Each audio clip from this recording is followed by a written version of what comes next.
Hi, I'm Jacob, and in this video I'm gonna show you how I customized my Jordan 1 High Electro Orange into a Shattered Backboard 1.0 colorway. I hope that you enjoy and you learn something from this video.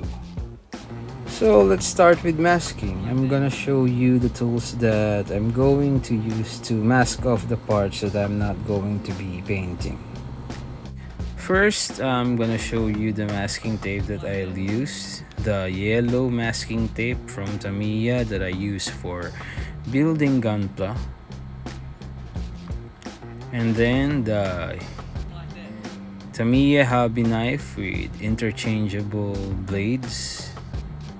Also used for gunpla. And then this random pry tool that I found in a watch repair kit, and a very small tipped pair of tweezers. Here you'll see me taking a few inches of the tape and sticking it onto the hobby mat.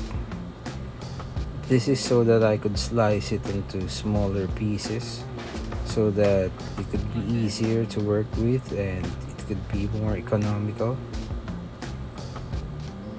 So I've decided that I'm going to paint the black parts first.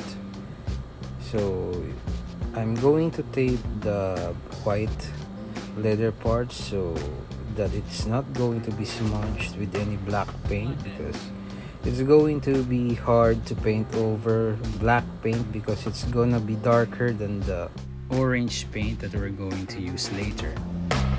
Like that. This is the part where we're going to use the pry tool.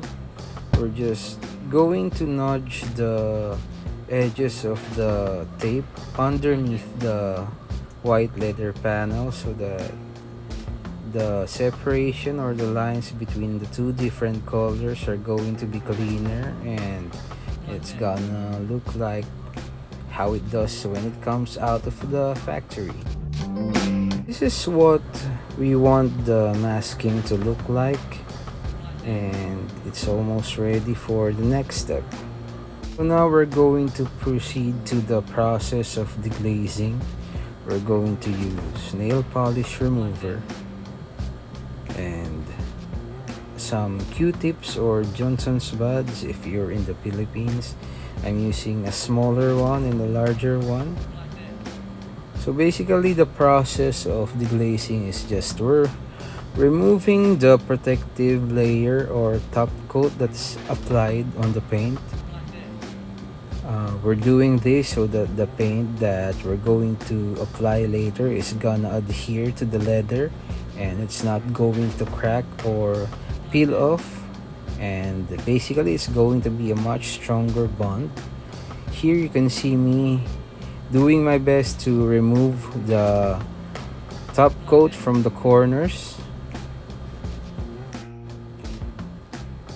and I'm just trying to be as thorough as I can be and remove all the factory finish that's in here. I don't want to mess this up because the integrity of the paint job is really resting on how well you remove the factory finish.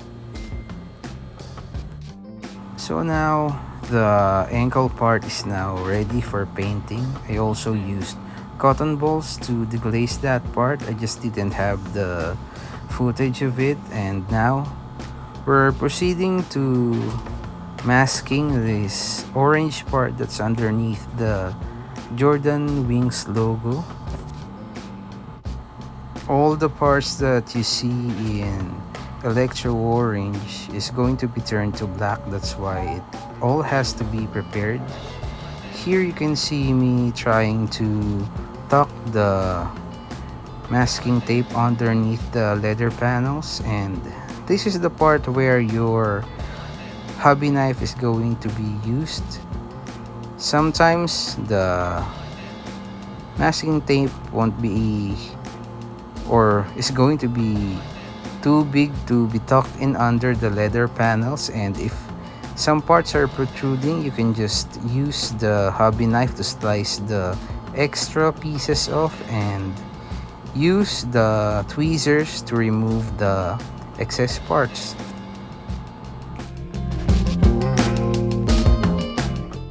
Now that the part is masked off, it's time to deglaze it.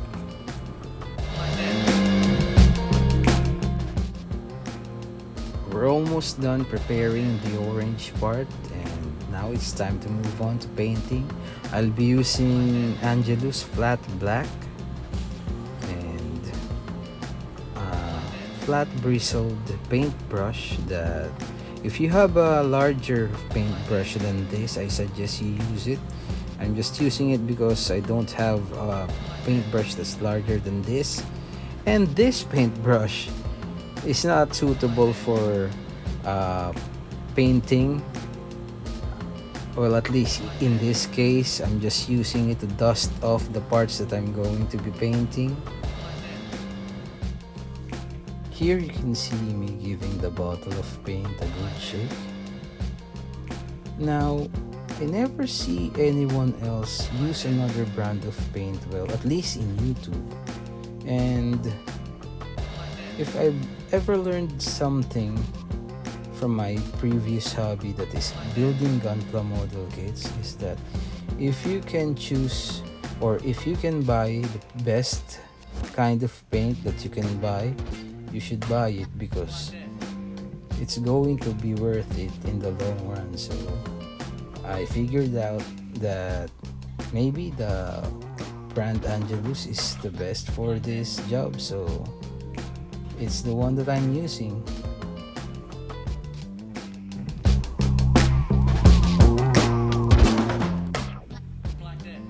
First coat of paint on the ankle collar is almost done. As you can see here, I just applied a thin coat of paint, and that's because the best way to apply paints, if you do not want it to be botchy or have brush strokes, you should apply several thin layers of paint, and that's what I do. I figured out that this color of black is best when applied 3 or 4 thin layers, so that's what I'm going to be doing here. I'm not going to show you the whole process, but I'm just sharing what I do. This is me applying about, I think, the third coat. You can see that we have reached a good level of opacity, and that's what we want. Now we're done painting the ankle collar black, and it's time to remove the masking. Now for me, the best time to remove the masking tape is that when the paint is touch dry, you remove it right away, because if you let the paint to dry for any longer, it might stick to the masking tape, and it might also come off when you take the masking tape off. So for me, that's the best time to remove the masking tape. You should not wait any longer than that. The black parts are almost done, and it's time to mix the orange that we're going to use.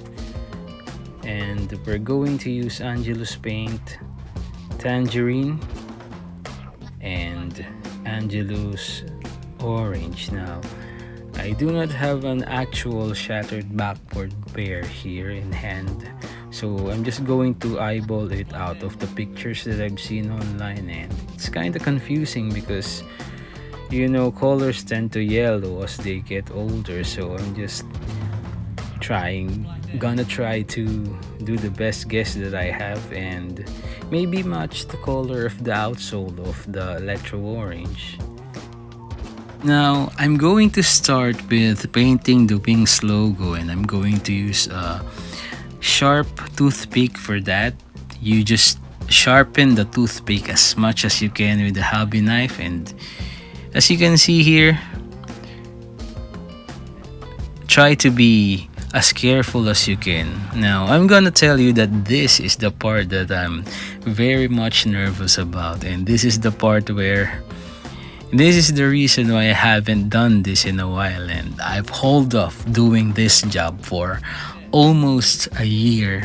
It's because I imagined this part would be very difficult, but with the help of a lot of YouTube videos, I figured out that the technique is using a very sharp toothpick and very thick or tacky consistency of paint. Also, try to do it one stroke at a time, and if ever that you feel that the first coating of paint that you've applied is not enough, wait for the first coat to dry up and then go over it, but as much as possible do it in one shot. Well, that's just me, but it's kind of tedious to do multiple coats of paint that is this thin.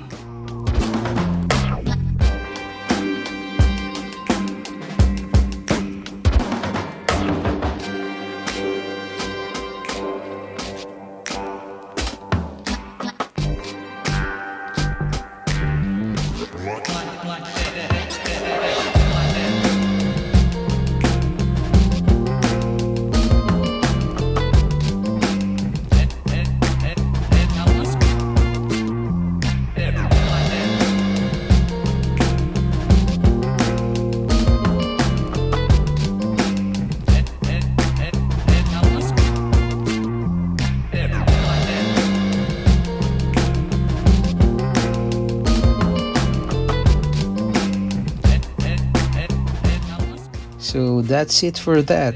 I'm not going to show you the rest because this is going to take some time, and let's move on to painting the panels of the leather.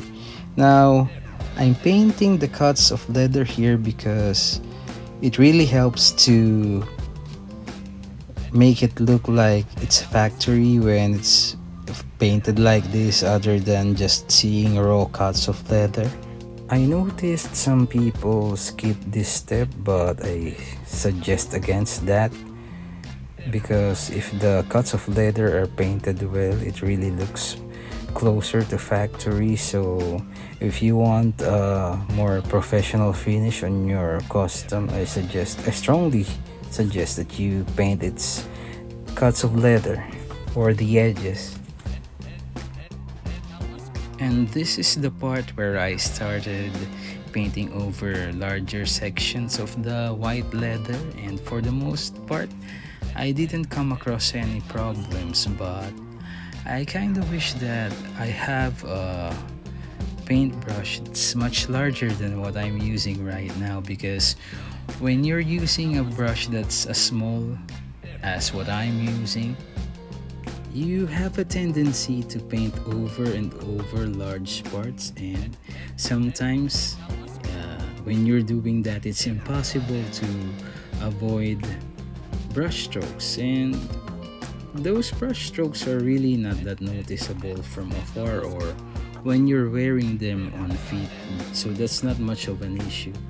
But I really wish that I have a larger paint, or much better, I really wish that I used my airbrush when painting this, but I just wanted to try painting a Jordan 1 by hand. Since this is my first time customizing a Jordan, it's just something that I really want to experience.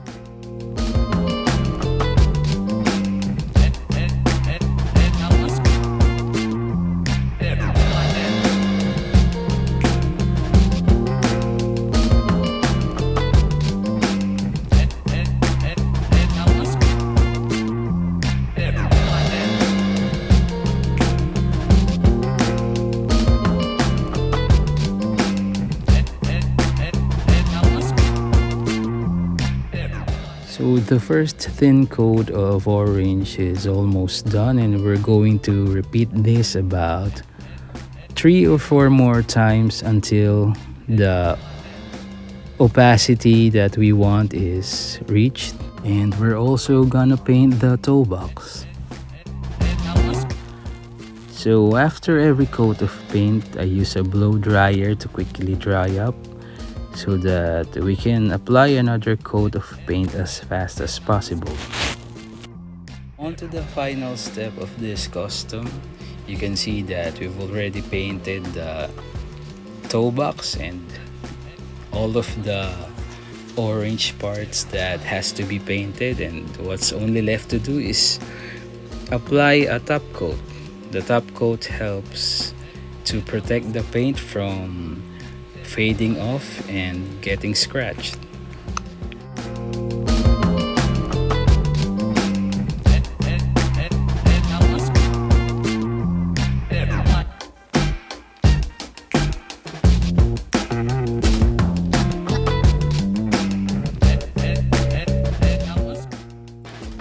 Here you can see me applying top coat on the toe box, but when the top coat dried, it ended up being a lot glossier than I wanted. So I tried applying top coat via airbrush and it ended up the way I wanted it to be. It was a lot more duller than when it was applied via paintbrush. So that's it. Let's move on to the B-roll of the finished product. So my final thoughts on this project. It was really fun. There was just something about applying paint to a shoe with a brush that's really relaxing and really satisfying. But if I were going to do another custom job, I would just use an airbrush because it's going to be a lot cleaner and it's going to look like it's done from a factory. And I'm really happy that painting the Wings logo is not as difficult as I was expecting it to be, and I really like the results, and I want to do another custom. And some thoughts about the durability on the paint. I did some creasing, folding, and crumpling of the parts that I've painted, and luckily the paint is still okay. It doesn't crack, it doesn't crease, it doesn't flake off, so it must mean that we've done a good job in preparing the leather. So that's it. That's how I customized my Jordan 1. That's how I had a Shattered Backboard 1.0. And if you're still watching, I hope you enjoyed this video. I hope you learned something. And I'd like to thank you very much for giving this video a view. So please enjoy the rest of the B-roll.